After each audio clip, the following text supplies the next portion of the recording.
तो फिल्म की शुरुआत होती है एक फार्म हाउस से, जहाँ पर एक फैमिली अपनी छुट्टियां गुजारने के लिए आई है। हर साल की तरह इस साल भी ये लोग अपने घर से इस फार्म हाउस में आए थे, जहाँ पर ये अपनी फैमिली और फ्रेंड्स को बुलाकर पार्टी करने वाले थे। साइमन की फैमिली में उसकी वाइफ के साथ 3 बेटे थे, 2 जुड़वा और एक बड़ा बेटा। और साइमन की वाइफ तैयारी में मसरूफ थी कि तभी डोरबेल हुई। उसकी सिस्टर अपने हस्बैंड और बेटी के साथ आ चुकी थी। कुछ ही देर में उनकी बाकी दोनों दोस्त थे और आखिरी दोस्त जेम्स और उसकी वाइफ सोफी भी आ जाते हैं। सोफी को ये लोग ज्यादा पसंद नहीं करते क्योंकि वो गरीब बैकग्राउंड से थी और ये सब अमीर थे, अच्छी पोस्ट पर थे।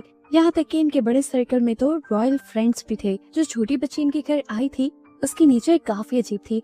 वो जो अपने मुंह से बात निकाल देती थी वो पूरी करवा कर रहती थी। अभी भी उसने पुडिंग मांग ली जो इन्होंने बनाई ही नहीं थी। तो अब उस बच्ची के डैड और साइमन पुडिंग लेने के लिए बाहर चले जाते हैं। ये नॉर्मल पार्टी नहीं थी, इसका अंदाजा वक्त गुजरने के साथ साथ होने लगता है। बच्चे इस टाइम जो मन चाहे वो कर रहे थे, बदतमीजी भी कर रहे थे और गालियां भी दे रहे थे, और ये सब उनके पेरेंट्स ने उन्हें अलाउ किया था।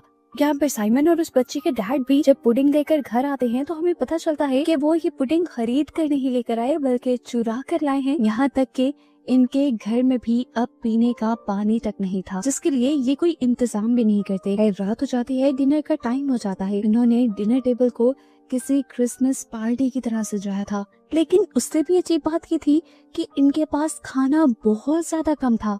सबकी प्लेट में सिर्फ थोड़ा थोड़ा ही खाना आ पाता है और ये लोग इस बात पे लड़ते भी नहीं। हालांकि ये लोग बहुत अमीर थे और फिर भी इनके पास सप्लाईज नहीं थी। इसके पीछे क्या रीजन हो सकती थी? न्यूज से ये लोग क्वीन की स्पीच सुन पाते हैं जो सबको रिलैक्स रहने को कह रही थी और खुद भी इस टाइम एक बंकर में बंद थी। मतलब दुनिया किसी बड़ी तबाही का शिकार हो रही थी और इसी वजह से इनके पास सप्लाईज की भी कमी थी।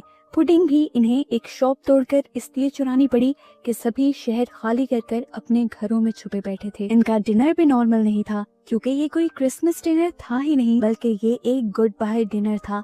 ये लोग मौत से पहले आखिरी मर्तबा सेलिब्रेट कर रहे थे क्योंकि दुनिया में जो तबाही चल रही थी उसमें किसी के भी बचने के चांसेस नहीं थे। मौत इनके सामने भी थी और वजह था एक बहुत ही गहरा बादल जो जिस भी शहर में ज्यादा था उसमें मौजूद जहरीली गैसें उस शहर के सभी लोगों को तड़पा तड़पा कर मार देती थी। ये लोग भी जानते हैं कि जल्द ही वो बादल इन तक भी आ जाएगा। अभी तक जहाँ जहाँ वो बादल गया है लोग बहुत ही भयानक मौत मर चुके हैं और ये सब लोग अपने आप को लकी मान रहे हैं क्योंकि अभी तक कम से कम ये जिंदा हैं। ये लोग जानते थे वो बादल सुबह तक यहाँ आएगा। साइंटिस्ट और गवर्नमेंट का बताना था कि वो गैसेस पहले रेस्पिरेटरी सिस्टम पर अटैक करते